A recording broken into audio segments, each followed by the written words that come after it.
what I'm going to do is just going to take you on a journey, a story about us, about what we do.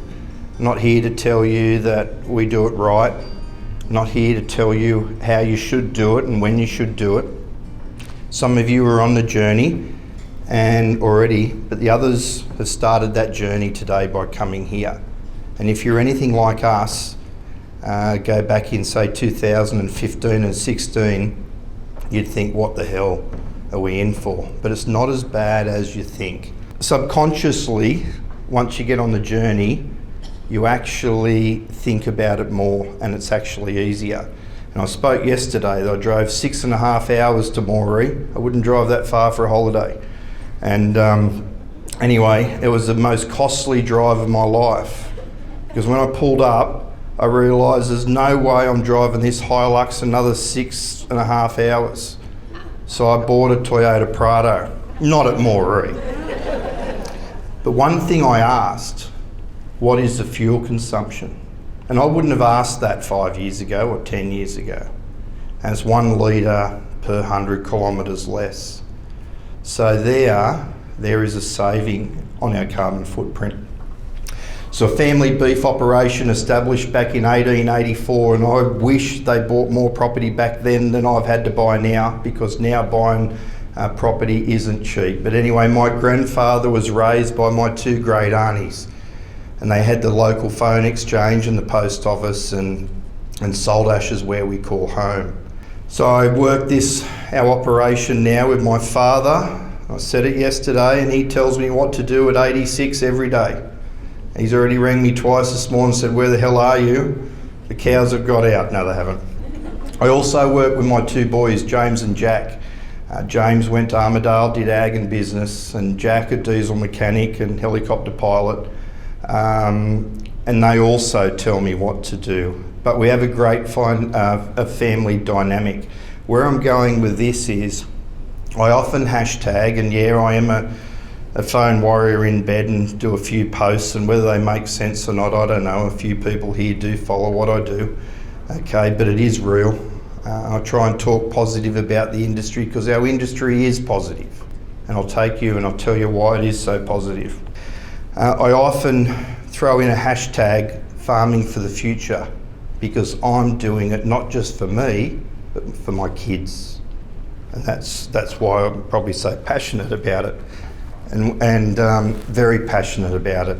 MLA announced it would be carbon neutral by 2030. So we sat down as a family and thought, what does this mean? I have no idea what it means. I can't say sequester. I couldn't say asparaginopsis. You know, I wouldn't be able to spell it probably even now, okay? But it means that we have to move with the times. So together as a family, we looked at our soil and we took some soil samples, and we realised the areas that had more stock rotation, the areas that had mixed variety of pastures, the areas that we could get to and slash and mulch and aerate had much more carbon than the areas where we just did bugger all. So from that point, we embarked in 1,200 soil samples across 8 properties, 16,500 acres, and also we topographical mapped the soil profile. I'm not saying you have to go to that extreme, but we knew that we were sequestering carbon for what practices we're doing. So from that point, we topographical mapped the soil profile of our whole operation, LiDAR overlaid the soil samples with the soil profile, and from that point we started our journey of more precision variable rate spreading. So we shove a USB stick in the spreader truck or the plane, whatever we might use, and we're actually spreading less product yearly, because we're actually spreading what is needed on those pastures. So the next year we take 1,200 soil samples, we work out what our carbon footprint. We do this every February. Again, you don't have to do it to that extreme. We're up to 1,400 soil samples now, because we want to measure our conservation areas. Well, I just call it bush, or Dad calls it bush. You know, I've learned to call it, our biodiversity offset areas or our conservation areas. But it's areas where you can't farm, full of species, animals, trees. So we now measure that, so we actually know exactly what our trees are sequestering, and trees will only sequester a certain amount of carbon for a certain period of their life. Okay. Contacted MLA in 2022, and they were following our journey, and we've become carbon neutral. And it was the biggest kick in the guts I've ever had. They said, will you wait another 6 months and do another round of soil tests? I said, I want to announce that I'm carbon neutral now. But I was glad that I waited, because we did another round of soil tests and we sequestered a lot more carbon. So our whole focus on this journey was multiple plant species, stock rotation, aeration, mulching, lessening our inputs. So we use more solar than ever before. We have solar pumps. We have, even driving our diesel tanks, we'll have solar pumps to pump diesel. Even down to our vehicles, where we've upgraded most of our trucks to Kenworth trucks that lower emission with AdBlue. Our tractors have AdBlue. We use all Kubota equipment now that the fuel usage was less. Excavators, telehandlers, whatever we use will be Volvo. So we're focused on using less diesel throughout our operation. So less diesel, less fertiliser, less inputs, using less power. We do our carbon footprint every year, and every year we offset the sequestered carbon that we sequester in the soil, and we put that in the banks. We're in the voluntary carbon scheme, where we have 100% control over our carbon credits. What can we do more? Well, some of you would know that we have invested heavily in genetics, extremely heavily in genetics, because we believe genetics will play a big part of reducing methane. So on our farm, our biggest emitter is our cattle. Our second biggest emitter is our diesel. Okay, so we need to make our animals more sustainable. How do you do that? We've shortened our gestation period by 5 days. Okay, what else have you done? Through our genetics, our animals, we're currently sitting at about a 98% conception rate. So if you're not productive, you're not on the farm. We've then brought our joining period back to only 2 cycles, because you have to be productive. So they're the reasons that we spent the money on those genetics, focusing on fertility, focusing on shorter gestation, focusing on weight gain. So we've found that improved pastures, and we did this as a trial, the exact same size over the exact same group of cattle running in the exact same area from 1 year to the other, improved pasture obviously, but those paddocks sequestered more carbon. Those weaners were turned off at 40 kilo, well the weaners at weaning were 40 kilos heavier than the year before. So obviously, that helps. Also, you probably wouldn't know this, but 1% carbon gain in the soil actually reverts back to about 160,000 litres per hectare of water. Doesn't mean that we're drought resistant. It doesn't mean that, if it doesn't rain, we're right. What it does mean is if we get a little bit less rain, or if we have a dry spell, we're still growing grass. And we've also found that the healthier grass, healthier soil, healthier grass, sequestering carbon through the leaves is helping feed the bioorganisms in the soil, which then makes the healthier grass. And by doing that, we've got an excess amount of grass, and now we'd have nearly 4,500 tonne of silage buried under the ground. We would have 2,000 tonne of silage wrapped, and we've ordered 4 hay sheds, but I don't know whether you've tried to build anything going through council lately. It's not fun. So I think we paid for the hay sheds 6 months ago, and we're still waiting for approval. So some might go up without approval, but anyway, I don't care. But that's because we've got extra grass. It's because we're focused on our soil. It's because we've partnered with great people, and we cannot achieve what we have achieved without reaching out and partnering with RAGT Seed, partnering with Norco, not Rawco, hope they're not here, with Norco. But also using great people. So we contracted Dr. Julian Hill to crunch all our numbers, who wrote the carbon legislation for the previous federal government. We used a local bloke here, Hayden Hollis from Agricorp, that takes our soil sampling and helps us along that journey. So great people, and also we've got great staff, so that helps. Back to genetics. Our focus was obviously to produce a more sustainable animal, and in that we partnered with Rawburn Aberdeen Angus out of Scotland. I needed a break from Dad, and I sent him over to Scotland last year at 85, and I said, mate, I want you to go and see this family. They've got some genetics we want. I'll just talk about rugby union, talk about cricket, talk about anything, but don't talk about stud cows because you know nothing about that. But go over there and create a friendship. I couldn't get there. And from that, we built a friendship with a stud that is #1 in the world for feed efficiency. And we just brought $70,000 worth of their semen and embryos and planted them into our stud operation to again produce a more sustainable animal.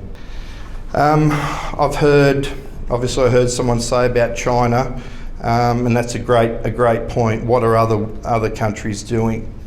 But we've got to worry about us. If we don't get on the road, we're going to be told to get on the road. If we don't get on that train, we'll be made to get on that train. What I want to say here is you only need to understand your numbers and start. You cannot measure, or you cannot manage what you don't measure. That might be a good way of putting it. And my suggestion is, if you actually work out what your carbon footprint is, okay, and if you don't want to do it, or if you can't do it, I suggested this yesterday. I don't do it, right, but I probably should, but maybe my accountant charged me too much or something. But this is something your accountant can do. He gets your books. He knows how many cattle you got on the farm. He'll know how much diesel you use.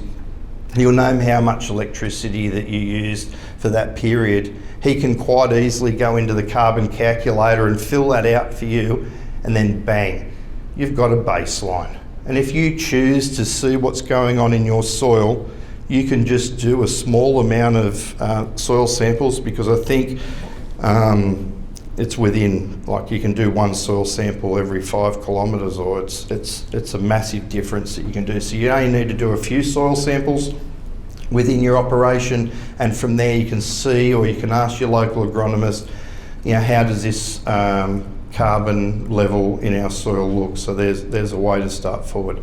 Customers are expecting it. We saw it before about Woolworths and Coles and that want to be carbon neutral, or have more carbon neutral products on the shelf by 2030. Our customers are asking for sustainability credentials. We supply Qantas and Singapore Airlines and Qatar Air, and they obviously have a lot of scope 3 emissions, and they want to have feel-good stories. You won't be able to sell product into the EU unless you've got a sustainability story. You won't get paid less, but you will eventually get paid more for having credentials. Are we getting paid more at the moment? No, we're not. But is it opening doors? Yes, it is. So that's pretty well it from me. I did have a PowerPoint presentation, but I thought I'd change tact and just try to tell you what it meant for us and how we achieved it. There would have been a lot of things that we left out. Probably one other thing that we have started to do is, well, I'll say this, if you look back a little bit, it was traceability and food provenance around COVID. Then it was carbon neutral. Then it was biodiversity. And then now it's ESG. And it just keeps on coming. But as long as you get on the road, you can manage those things. So we have last week started our ESG sustainability reporting.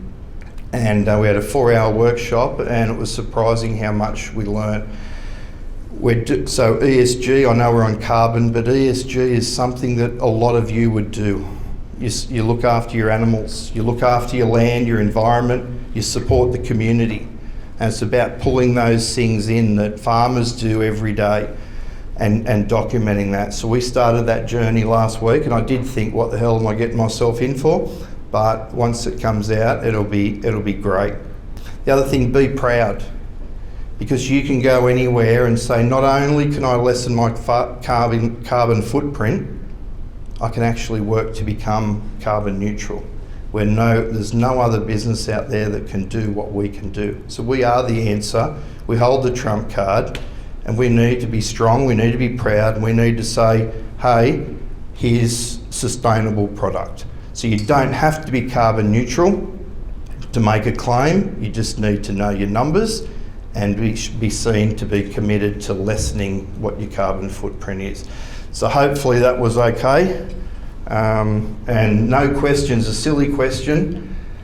If I can't answer it, I'll have to call someone, but I don't know everything. I try to surround myself with great people that are passionate and committed and dedicated.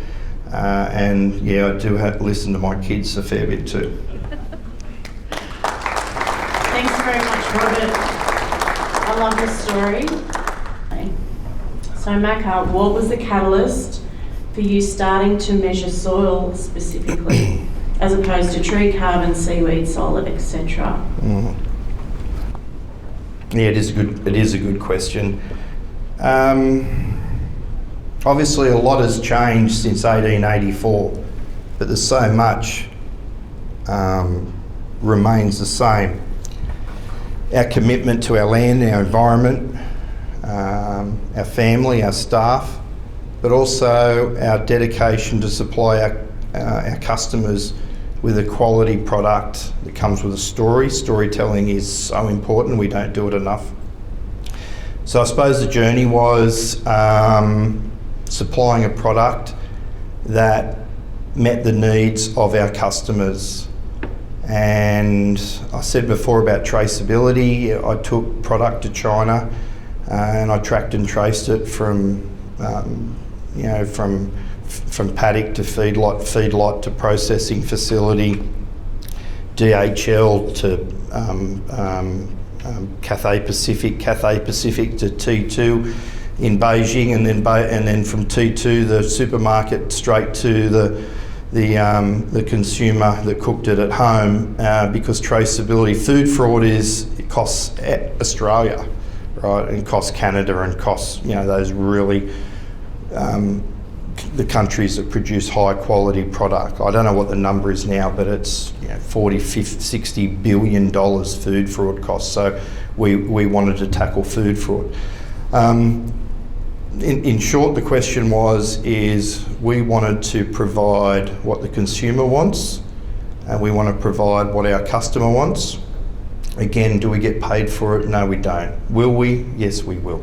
But I just wanted to be ahead of the game, and that's what we try to do, is just be ahead of the game. And our story isn't locked in a vault. We want to be able to share our story, and not that, hey, look at us. It's just I'm passionate about our industry. I care about our neighbours, and we're happy to share what we did to get to where we are. Not that we're the biggest or that we're the best. It's just what we did. So no question's a silly question. Thank you. Richard Stevens again from Greater Sydney Local Land Care. Can you give some figures, average soil carbon figures from some of your paddocks, what they were when you started measuring and what they are now? Yeah, look, obviously it's quite a large operation, so what I can tell you is the last reporting period, so 6,500 hectares, so we took a whole, we sequestered just on 500 kilos of carbon per hectare. The improved pastures were sequestering over like 1,000 kilos, the pastures that we were putting more inputs. So we spread a lot of organic fertiliser. We still use synthetic fertiliser, but predominantly we're using organic fertilisers. So those paddocks that are fresh, green and clean, you can't sequester carbon if your grass is eaten out and down to the dirt.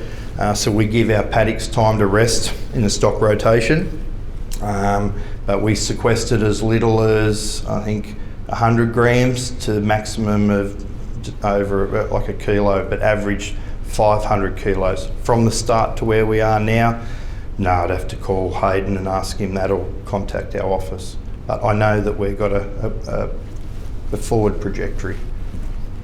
And you had a question? Matt Carhill again. A bit of a sideways question. You talked about all the things that have come down the line. It was carbon and ESG, etc. Just wonder if animal welfare is kind of in there somewhere as we think about live animal export, sheep industry. That you know where that's going. Well, animal welfare fits under ESG, and I'm not an expert in that, but that is a big focus. So there's so many things we focus on. Everything from we put freshwater yabbies, fish and mussels in our water troughs to keep our water clean. Okay, so clean water obviously helps the animal's nutrition and etc. No animal walks further than 800 metres to get a drink of water. We plant, look, we're not a massive tree planter, but we do plant trees on the western side of our dams to stop evaporation, and also have shelter belts. We plant groups of trees just above the dams to help filter the water.